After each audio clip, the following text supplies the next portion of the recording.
Good morning, everybody. Welcome to Penn Vicarage on this Monday morning. Lovely to see you. Hope you are cheerful and well. Hope you've had a lovely weekend, and thank you for joining us for our Bible reflection today.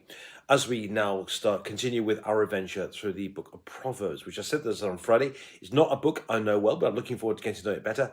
And today we're in chapter 2. So here we go, Proverbs and chapter 2.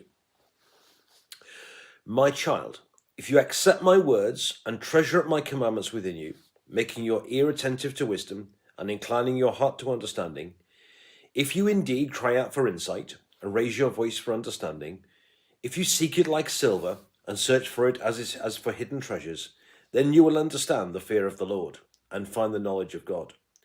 For the Lord gives wisdom, from his mouth come knowledge and understanding. He stores up sound wisdom for the upright. He is a shield to those who walk blamelessly, guarding the paths of justice and preserving the way of his faithful ones. Then you will understand righteousness and justice and equity, every good path. For wisdom will come into your heart, and knowledge will be pleasant to your soul. Prudence will watch over you, and understanding will guard you. It will save you from the way of evil, from those who speak perversely, who forsake the paths of uprightness, who walk in the ways of darkness, who rejoice in doing evil, and delight in the perverseness of evil, those whose paths are crooked and who are devious in their ways.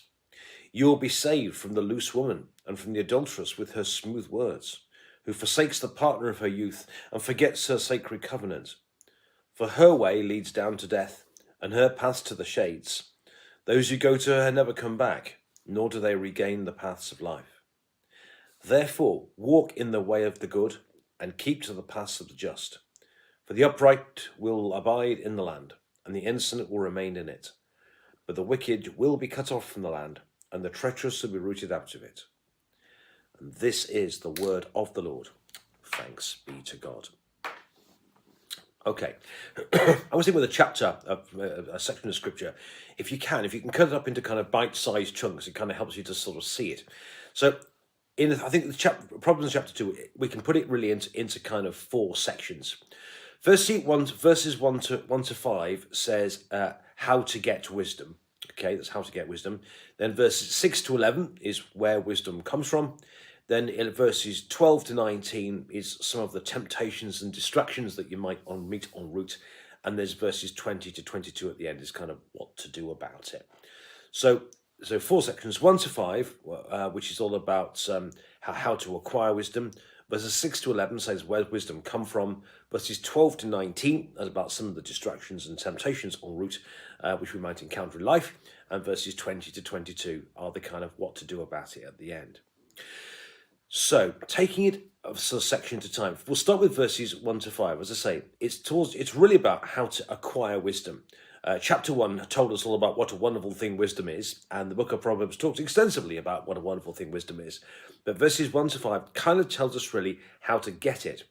And it really says that you have to that we have to do something about it, that we have to seek it with our heart. We have to look for it. We have to seek it, that we have to cry out for it, that we have to raise our voice for understanding and seek it like silver and search out for it as forbidden treasures.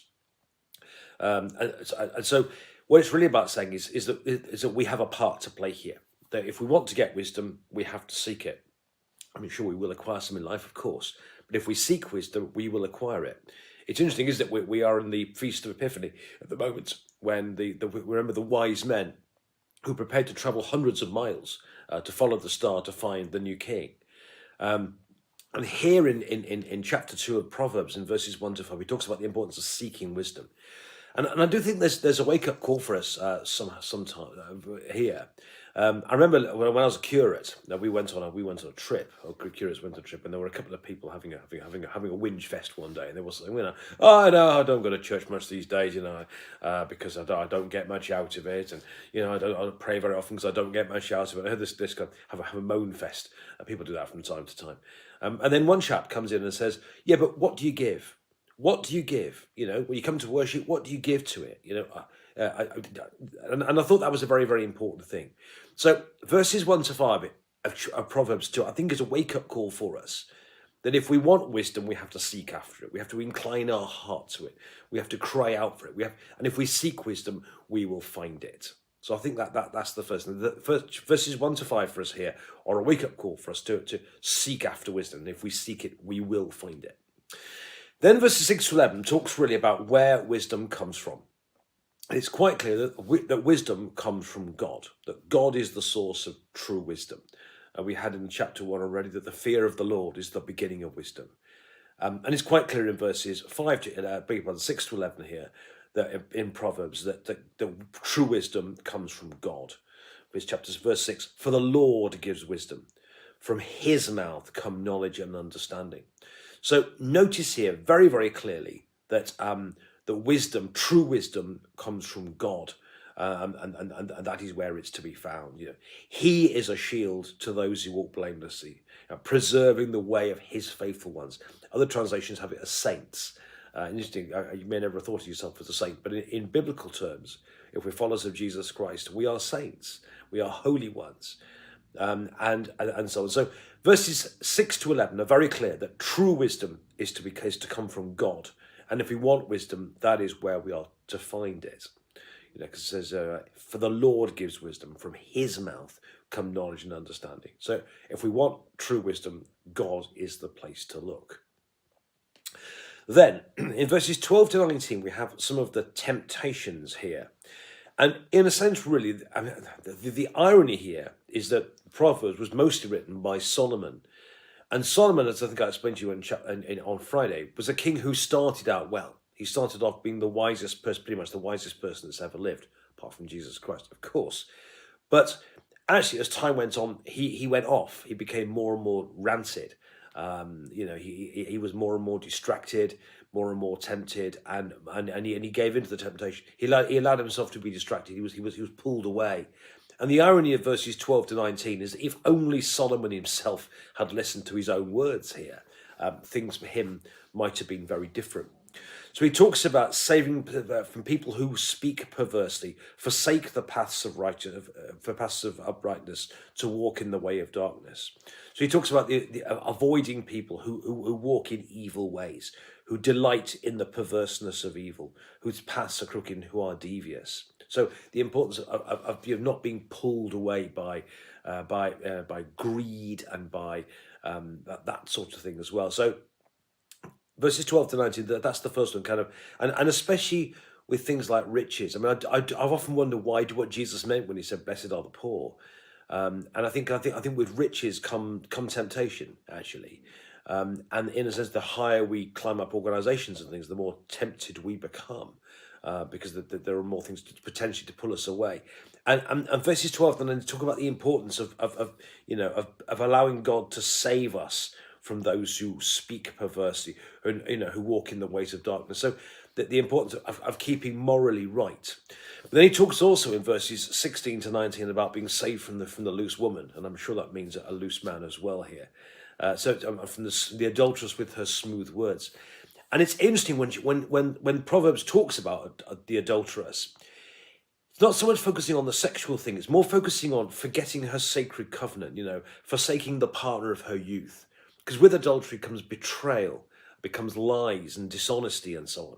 And it's more the betrayal of this long-term relationship that it's just more concerned about. And if you read books like the book of Hosea, where God compares his people to people who commit adultery because they're unfaithful to him. So it's more the kind of sense of unfaithfulness that it breaks down trust and breaks down friendships and breaks down long-term relationships, which is why adultery is so dangerous. So in verses 12 to 19, you have here the book of Proverbs talking about the avoidance of evil, avoiding and making sure that we're not, we're not distracted by greed and evil and perverseness, but we're also not distracted by sexual adultery and unfaithfulness and that sort of stuff as well. And then he talks about what happens to people that do get involved in that, the trouble awaits them and their chickens do come home to roost, and the rest, as they say, is history. Which then brings us to verses 20 to 22, the final three verses of this chapter, which then talk about what do we do about it. In view that this happens to people that do work perversely and are unfaithful and so on. He says, therefore, he tells the reader and tells to us, therefore, walk in the way of good and keep to the paths of the just, for the upright will abide in the land. It reminds me actually of one of my favourite chapters of the Bible, Psalm 37. Look it up at your will later on if you like. Psalm 37 verse 9. But those who wait for the Lord shall inherit the land. You know, those who walk in God's ways will inherit good things. For the wicked will be cut off from the land, and so on in Proverbs chapter 2. So he talks about, people who walk perversely and those who walk unfaithfully, their chickens will come home to roost.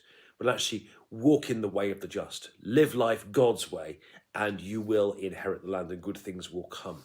You'll be able to live life with a clear conscience, right with God and right before your fellow human beings. And it's good, and it's the best way to be.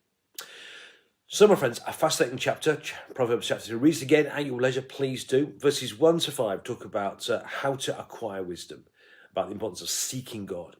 Verses 6 to 11 are saying, where does wisdom come from? And it's very clear here that wisdom, true wisdom, comes from God.